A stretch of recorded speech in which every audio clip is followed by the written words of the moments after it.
Olá, meu nome é Cláudia, este é o canal A Mulher que Ama Livros e estou aqui para mais um vídeo de 5 leituras concluídas, as leituras em andamento também.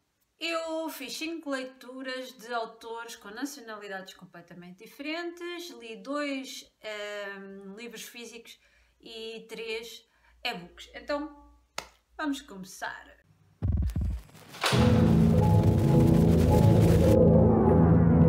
Eu li Sensibilidade e Bom Senso, de Jane Austen, para o Clube dos Clássicos Vivos e gostei muito, adorei o livro.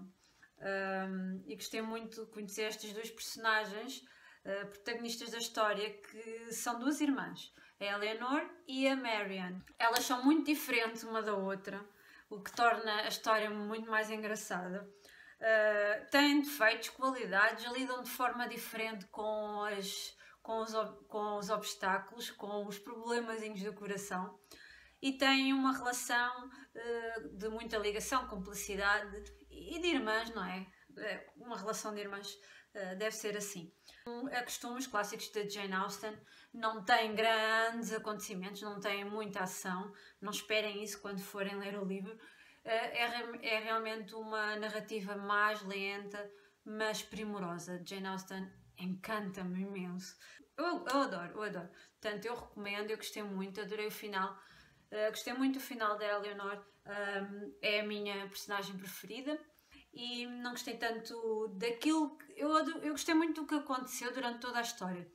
Mas acho que aqui foi um bocadinho forçado, aquele final. Acho que não foi muito justo, o final da Marianne. Foi justo, sim, para outro personagem, mas não para ela. Acho que ela não merecia. Identifiquei-me um bocadinho com a Marianne. Ela lembrou-me um bocadinho a Cláudia, da fase adolescente, muito chorona. E foi bom conhecer a Eleanor, porque identifiquei uma grande amiga minha com esta personagem, a sério. Tenho uma amiga minha que é muito parecida com ela. Então, eu e ela temos aqui várias coisas em comum e é interessante ver isso. Gostei muito, recomendo. Li no Kobo um livrozinho de uma autora brasileira chamada Isabela Noronha. É o romance de estreia e chama-se Resta 1. O Resta 1 conta a história da Luísa. Ela é professora de matemática. E um dia ela estava em casa com o marido, José, e com a sua filha Amélia. A Amélia tem que ir à casa de uma amiga fazer um trabalho de escola. Então ela vai, mas ela tem até às 7 horas para regressar a casa. Só que chegam às 7, chegam às 8 e nada da Amélia. Então a Luísa, já meia preocupada, não é? Normal, pediu ao José para ir à procura da filha. E quando ele regressa não vai com boas notícias, não. Ela tinha desaparecido, ela já tinha saído da casa da amiga desde as 5 da tarde. E então vai contar a história do desaparecimento da Amélia, da vida da Luísa e do José. Como é que ficou, como é que foram os dias seguintes e aquele próprio dia. Como é que a vida ficou de cabeça para baixo, completamente de cabeça para baixo. E depois a autora sabe colocar o leitor muito naquela situação. É envolvente. E depois chega a um ponto que não dá para parar de ler, porque nós queremos saber mais e mais o que é que vai acontecer.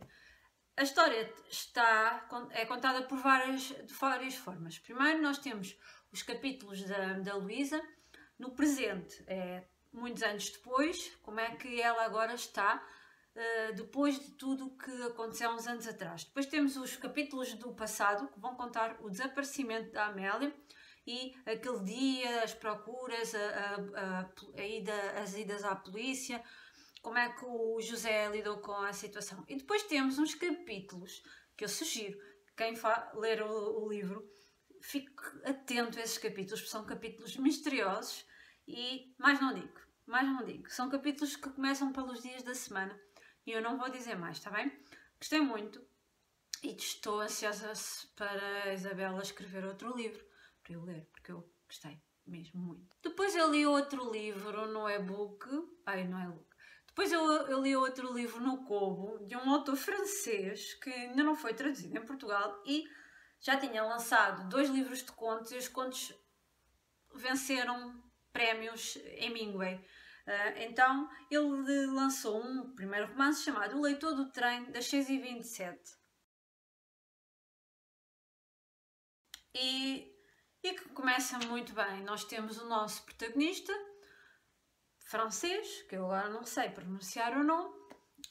Ele trabalha numa fábrica onde destrói os livros que chegam, ou aqueles livros que estão a mais nas livrarias, que não são vendidos, livros que já ninguém compra. Então, esses livros chegam à fábrica onde ele trabalha e são destruídos por uma máquina trituradora, que eles chamam a Coisa. Este leitor do trem, ele gosta muito de ler. Ele então consegue retirar algumas páginas que não foram totalmente destruídas pela Coisa e leva-as consigo para ler no comboio à ida para o trabalho no dia seguinte. Ele costuma então ler passagens aleatórias, tanto pode ser livros de cozinha, receitas, pode ser coisas filosóficas, pode ser um romance, coisas aleatórias. Ele lê àquela hora, às 6h27, e depois tem sempre ali as mesmas pessoas na carruagem a ouvi-lo e muitas vezes até agradecem. E a história estava a correr lindamente, eu estava a gostar muito, eu cheguei a um ponto que eu estava confusa, já não sabia se estava dentro de uma distopia, se num romance, o que é que vai sair daqui. Até que algo acontece e muda completamente o rumo da história e eu aí perdi completamente o interesse e fiquei completamente desiludida. E completamente. E pronto, estragou-se o meu momento de leitura maravilhoso que eu estava a ter. Um livro sobre livros, mas no fundo depois transforma-se noutra coisa qualquer. Depois li um autor mexicano chamado Juan Rulfo. O Juan Rulfo escreveu apenas 2 livros. Um livro de contos e este romance que eu li que se chama Pedro Páramo. Também li no Kobo. Pedro Páramo. E diz aqui, palavras do Gabriel Garcia Marques, a leitura profunda da obra de Juan Rulfo me deu enfim o caminho que eu buscava para continuar os meus livros. Ou seja, o Juan Rulfo foi inspiração para alguns dos livros do Gabriel Garcia Marques. Então este livro é um clássico mexicano contemporâneo de realismo mágico. É um livro pequeno, mas enganem-se, pensam que vão ler o livro de uma ponta à outra, assim, não é? É um livro denso, uma escrita poderosa e depois não é linear, a estrutura é completamente aleatória. O nosso protagonista, depois de ter feito uma promessa à mãe, ele tem que regressar a Comala, de forma a encontrar o pai dele. Então, o Pedro Páramo é o pai do nosso protagonista. Então ele vai conhecer outras pessoas e vai lidar com outras histórias e é esta a história do livro. São várias histórias, vários personagens e é fantástico. Ele escreve muito bem. A vida já é dura o suficiente. A única coisa que faz com que a gente mova os pés é a esperança de que ao morrer nos levem de um lugar a outro. Mas quando fecham para a gente uma porta e a que continua aberta é só do inferno, mais valeria não ter nascido. Eu sinceramente não consigo exprimir aquilo que senti ao ler o livro. E consigo entender muitas das influências do Gabriel Garcia Marques, por exemplo, no romance 100 anos de solidão. Há aqui algumas semelhanças, a sério. Portanto, quem gosta do 100 anos de solidão, eu acho que vai gostar muito deste livro. Depois li mais um livro físico. Este livro, maravilhoso. Stone Arabia. Será que é assim que se diz? Stone Arabia. As Crónicas Secretas de Nick Worth, da autora Dana Spiotta. Uma edição da Quetzal e ela é de Los Angeles. Ela já venceu assim uns prémiozinhos. E acho que já existe outro livro traduzido em Portugal chamado Destruir a Prova. E aqui está o segundo, editado em Portugal. E é um livro tão maravilhoso de se ler, a sério. Lê-se de uma forma bastante fluida. A escrita da autora é fantástica. Eu não consegui largar o livro. Eu praticamente li o livro num dia. Ele tem 200 e... 41 páginas. Então ela tem a capacidade de criar aqui um personagem chamado Nick Worth, que é um dos personagens, que é um personagem muito fantástico, a sério. Ele tem uma irmã chamada Denise, então eles os dois perdem o pai muito cedo, mas antes do pai morrer, ele oferece uma guitarra ao Nick e a partir daí tudo muda, tudo muda. Ele agarra-se àquela guitarra e decide que vai ser músico e descobre o seu talento e tudo mais. Esta história passa-se no final da década de 70 e no início de 80 e eles são dois irmãos muito unidos, só que alguma coisa acontece e as vidas ficam assim um bocadinho separadas. Ela tem uma filha, a Denise tem uma filha, de um casamento mal resolvido e as coisas mudam entre eles ao longo da vida. O livro conta a história do Nick, como é que o Nick se apoderou deste talento e o que é que ele fez com o talento para a música. Depois temos a história da Ada, que é a filha da Denise. Ela quer fazer um documentário sobre o tio maluco, o tio que adora música, é todo rock and roll, e ela pergunta à mãe se ajuda e então a mãe vai ser entrevistada. Depois temos vários textos escritos pela Denise que conta como é que foi a adolescência e conta também a relação dela com a sua mãe. A mãe dela tem problemas de memória e ela já começa a ficar obcecada também, que também tem problemas de memória. Depois existe aqui uma tentativa de aproximação da Denise para o Nick, mas o Nick está completamente longe da realidade, é uma pessoa que se transformou noutra pessoa devido às circunstâncias da sua vida. Temos aqui as crónicas do Nick. O Nick inventava episódios da vida, escrevia várias e várias páginas onde criava personagens e episódios e situações que muitas vezes ele confundia a realidade com a mera fantasia ou aquilo que ele gostava que fosse. Temos aqui a mãe da Denise e do Nick, né? Que também tem que lidar com problemas. Às vezes ela está muito bem, outras vezes vive obcecada com problemas financeiros. E temos a Ada, que é uma aspirante a cineasta, que está toda dedicada a fazer este documentário e a ganhar dinheiro às custas da vida do tio. É muito interessante porque o livro conta muito como é que alguém muito famoso pode chegar ao fundo do poço, como é que uma ligação tão próxima entre irmãos acaba por se transformar. E como é que a vida está sempre a mudar e a dar mil e uma voltas, não é? E como é que é a descoberta do talento, do dom, se às vezes nos empurram, se nos obrigam a fazer certas escolhas. Este livro tem muitas coisas para ser discutidas e eu adorei. Além disso, tem imensas referências musicais, literárias, tem frases espetaculares, a sério, eu gostei mesmo muito deste livro. Quem gosta de livros com referência à cultura pop do final da década de 70, 80 vai gostar muito. De livros sobre música vai gostar muito. Aliás, este livro vai agradar muitas pessoas, eu acho, porque tem aqui muitos assuntos, muitas coisas para falar. Apesar dos factos serem ficcionais, ela inspirou-se num homem que ela realmente conheceu, que é o padrasto dela, chamado Richard Frashka. Então este livro serviu como uma dedicatória ao Richard, e algumas coisas eles têm em comum, o Richard e o Nick, o nosso protagonista. Muito bom. E agora eu vou falar sobre os livros que estou a ler. Então, eu estou a ler um e-book chamado Dois Rios, de uma autora brasileira chamada Tatiana Salem Levy. Este livro já foi editado em Portugal.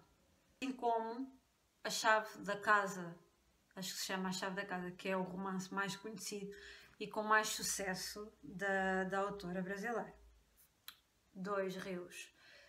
A história começa com dois irmãos num rio, a tomar banho, muito felizes, quando recebem a notícia da morte do pai. Ainda li muito pouco, eu li 2, 3 páginas, portanto eu não posso falar sobre isso. O livro físico, ainda li Os Antiquários, do autor Pablo de Santos. Ele nasceu em Buenos Aires Eu ando mesmo obcecada com literatura latino-americana. Ele nasceu em Buenos Aires e este livro foi editado pela Dom Quixote e também ele tem outro, O Enigma de Paris. Eu comprei este livro em promoção por 4,90 no Continente. Eu acho que não sei se conseguem arranjar, mas ele no site do que já está por 15 euros, portanto foi uma boa compra. E estou a gostar, é um livro sobre livros. Um protagonista chamado Lebron descobre o amor pelos livros de uma forma ocasional, depois de ter feito alguma coisa que não devia na escola. Ele fica de castigo. E é assim, ao remexer nas caixas velhas e nos livros velhos, que ele encontra toda a magia dos livros. Depois ele tem um tio. Ele vai trabalhar para o tio durante um períodozinho de férias e tal. E ele tem que limpar umas máquinas, tem que carregar uns livros pesados e é numa livraria de livros em segunda mão. Mais tarde, na fase adulta, vai trabalhar para um jornal onde existe o Ministério do Oculto. O Ministério do Oculto faz as previsões do futuro naquele jornal, mas ninguém sabe quem é o autor dessas previsões. E eu estou a adorar, estou a adorar a história. É surreal, mas é interessante. Tem aqui um lado místico, o ocultismo, que eu gosto. Eu li até à página 49 e hoje já devo avançar mais. Depois tem aqui partes fantásticas sobre livros. Também já faz aqui referência a outros autores. Até fala no livro Guerra e Paz. Eu adoro livros sobre livros, portanto. Entretanto, fui à biblioteca e pretendo ler A Fera na Selva, do Harry James. É uma novelazinha. Eu já escolhi o clássico para o mês de março, para o Clube dos Clássicos Vivos. É de uma autora chamada... Este romance, O Despertar, publicado em 1899. E ele, quando foi publicado, foi considerado pela sociedade como sórdido e imoral. Portanto, isto vai dar certo, vai ser uma boa leitura. Sim. Vou fazer um texto no Clube dos Clássicos Vivos, lá no Goodreads, onde vou mostrar o clássico selecionado. Então, quem quiser participar é só deixar lá. Eu vou participar. E mais não sei o que vou ler, não faço ideia. Eu pensava que o último vídeo ia ser o último, o penúltimo vídeo ia ser o último, mas ainda cá estou com esta barriga que eu vou-vos mostrar. Não sei se dá para ver, mas é gigante, gigante. E pronto, eu acho que já não volto com esta barriga, acho. Mas eu já não digo nada porque pensava que não ia voltar, e afinal acabo sempre por voltar. Um beijinho, até ao próximo vídeo.